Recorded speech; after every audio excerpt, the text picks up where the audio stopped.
Thanks everyone for coming to this exciting session. So let me start off by first asking Deodas from Ligence. Can you tell us how echo analysis and reporting software can enhance efficiency? Sure.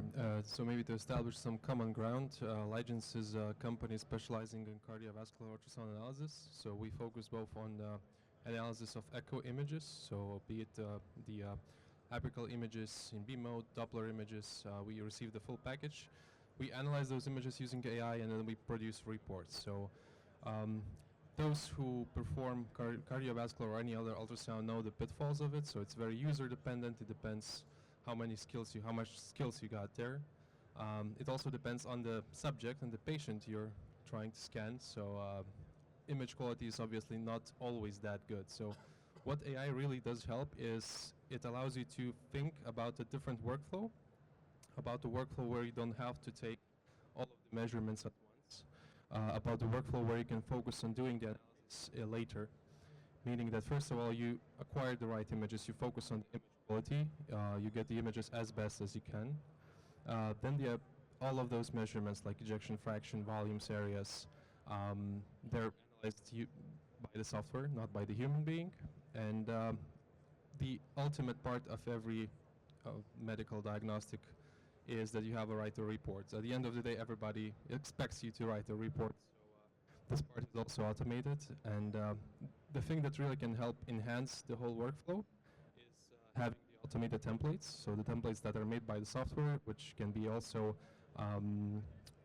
personalized by a physician, by a human being. So this also streamlines the whole procedure. Thank you very much for that. Now I can come to Seth. Seth, can you explain why strain analysis is so important to calculate? Absolutely, it's a great question. So when you think about echocardiography, I think everybody immediately goes to ejection fraction, right? It's been the gold standard of echocardiography for 30 plus years. So we're looking at displacement of the blood volume, right, in the chamber. Strain analysis is actually looking at the performance of the endocardium, the walls, the movement of the walls. So automated strain or AI strain, whether it's done on the cart or done off cart, is basically looking at the performance of the cardiac walls. And why is that important? Well, we all have heard of HFpEF, right? Heart failure with preserved ejection fraction, right?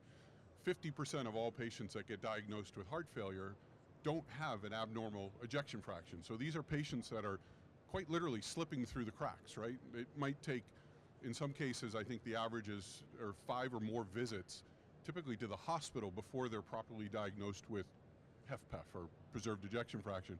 And that's because most people, because it's the gold standard, will look at ejection fraction. So now we have the ability to look at the performance of the cardiac walls. Well, that's not so easy for everybody, because today in most clinical practices, performing strain is a function of the actual modality of the cart, which means you have to buy an expensive upgrade.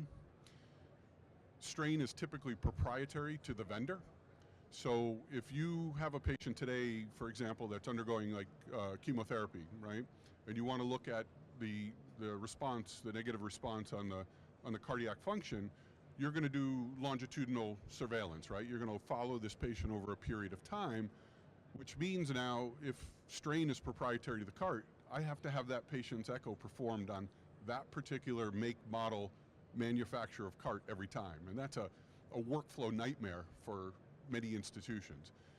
It also requires the person performing the strain analysis to be trained, and it takes more time, right? So we're already in echocardiography looking at typically a 45 to 60 minute procedure. And now we're adding more measurements, more things that the echocardiographer has to do. So having AI perform the strain at the server level, right, off cart, addresses so many workflow challenges that we face in clinical practice, right? I don't have to worry about tech being trained. They just need to acquire good A4C, A3, A2C. It doesn't take any additional time, right? Because the AI is performing basically all of the measurements, regardless of what package we're talking about, typically in 2 minutes, right? With 0 clicks. And I'm not tied to one particular maker, manufacturer, or brand of modality. So having AI run this part of every echocardiogram, you can just imagine the clinical benefit to this now, to be able to have this information instantly available. Thanks for the insightful information. Jeffrey, firstly, I would like to congratulate you on your recent FDA clearance for your thyroid ultrasound application and reporting. So the question for you is, can you tell us the problem it addresses and how can it add value to the radiologist? Absolutely. I'm Jeffrey Ronald, Global Head of Sales with C-Mode, based out of Australia. We have an install base in Australia, New Zealand, Canada for AI applied to breast and thyroid ultrasound. And we are very excited about the FDA CAD EX for thyroid later in 2025 for breast ultrasound. And we also attained the dual certification for FDA clearance for AI for thyroid ultrasound, CAD EX, which is detection and diagnosis as well. The reason we're excited about it globally, and in particular with the FDA clearance here in the US, is it's no secret that thyroid is the bane of radiologists' existence, and it's a sonographer radiologist-driven workflow. It's laborious, time-consuming, a lot of key clicks, and at C-Mode what we've been able to demonstrate is significantly increasing speed and ease of workflow for the sonographer, part one, and then the handoff to the radiologist vis-a-vis automatic impressions, automatic reporting. So significantly reducing the time and hassle for the technologist as well as the radiologist, and also mitigating mistakes. It's no secret there are a lot of manual and workflow errors inherent to that sonographer radiologist workflow.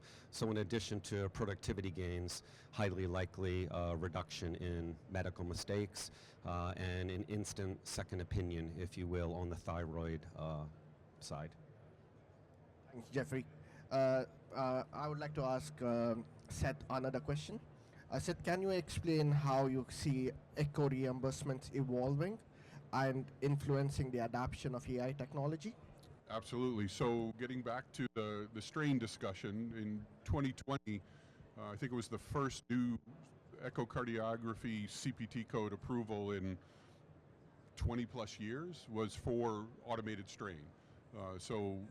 Or just strain analysis. So today, in addition to the core CPT code, there's an add-on code for performing strain analysis. And I think that speaks to the value of, the clinical value of strain.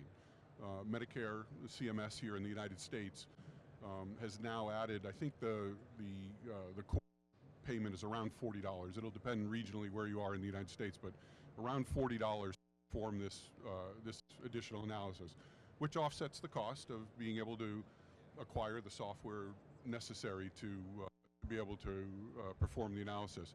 We're also seeing now codes get approved for, specifically for AI detection of HFpEF. So there was a code approved initially as an HPCS code that's now been elevated to a CPT-3 code, and I think eventually will drop into a CPT Category 1 mainstream. I think these are all acknowledgments of the value of AI in terms of pathways for reimbursement, making it easier for facilities to adopt this technology and integrate it into the workflow. Thanks, Seth. Jeffrey, I would like to ask you a similar question. So Seth did mention about the financial benefits of strain and reimbursements. Would you like to add something how this might kind of help in the ultrasound for thyroid or breast domain? Yeah, absolutely. Similar to the cardiac space, in addition to the traditional reimbursement for breast and thyroid ultrasound, some hospitals and imaging centers are already having preliminary success with additional CPT codes that are specific to applying AI in the ultrasound space for head and neck. So definitely unlocks additional potential for extra revenue. And we are really proud, I'm sure I speak for all three panelists, it's truly a force multiplier with Blackford.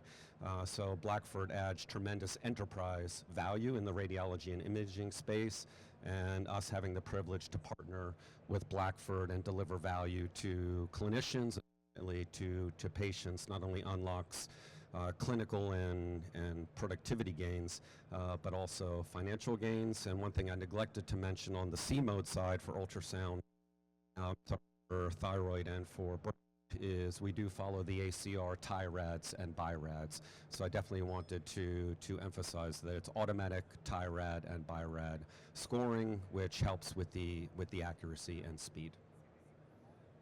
Jeffrey.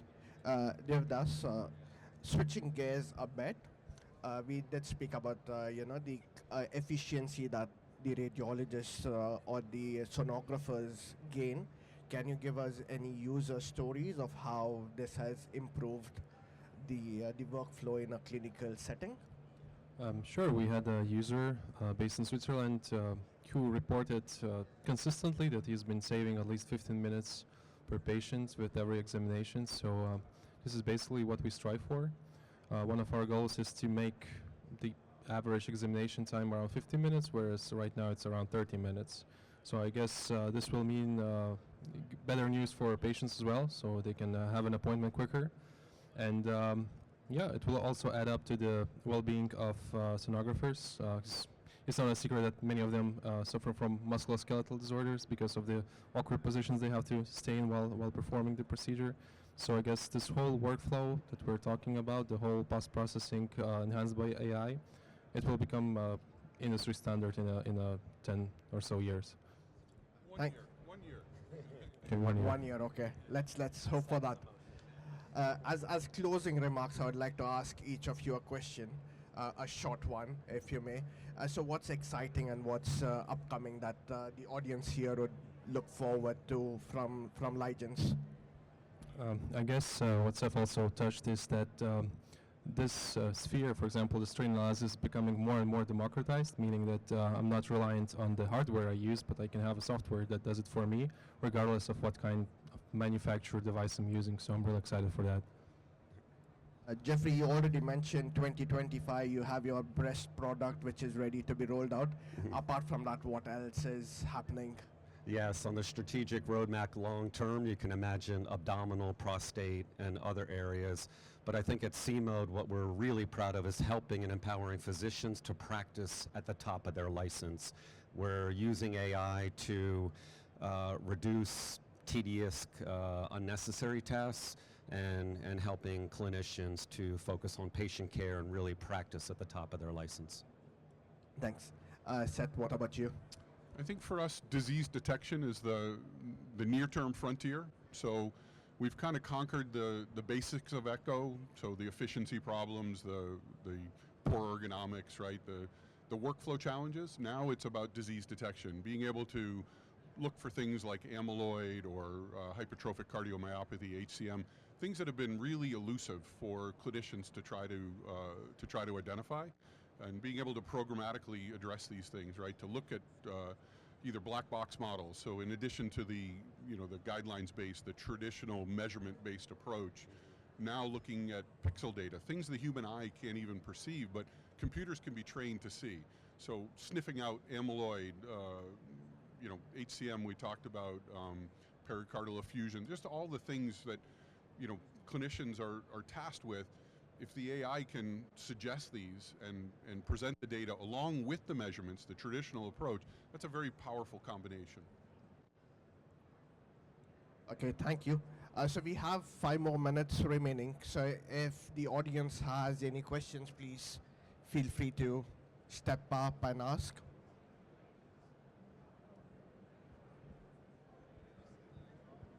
Anyone? Yeah. I have a question for the thyroid and breast product. Yeah.